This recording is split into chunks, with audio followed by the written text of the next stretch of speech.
The Big British Asian Summer. Across the BBC.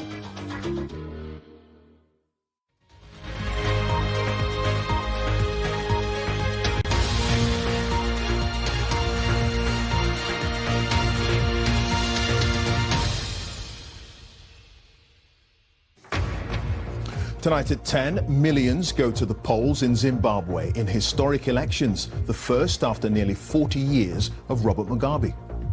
Turnout is estimated at 75%, the highest since independence.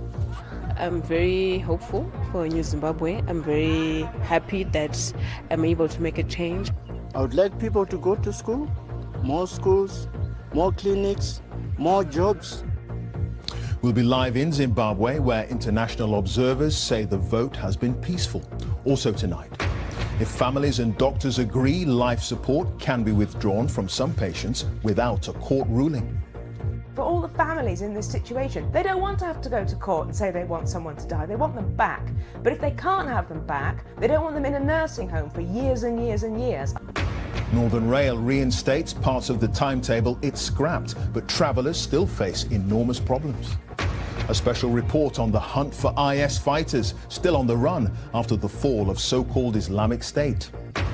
We talk to women who want a change in the law allowing abortion pills to be taken at home. And Tour de France winner Geraint Thomas is back in the UK, but how will Wales mark his achievement? And coming up on Sports Day on BBC News, Andy Murray starts the long climb back to the top from 832 in the world. He's on court in Washington later.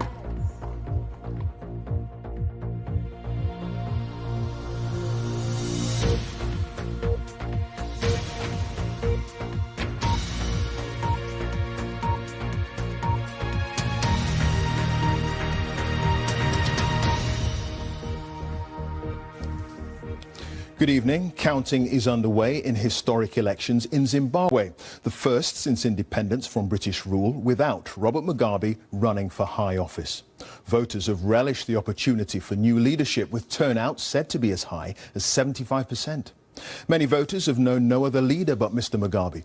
And now Emmerson Mnangagwa of the ruling ZANU-PF party is up against Nelson Chamisa of the opposition Movement for Democratic Change in the battle for the presidency. Well, our Africa editor, Fergal Keane, is in the capital, Harare, for us tonight. Fergal. And that's it. Newsnight is coming up on BBC Two, now on BBC One. Time for all the news where you are. Have a very good night.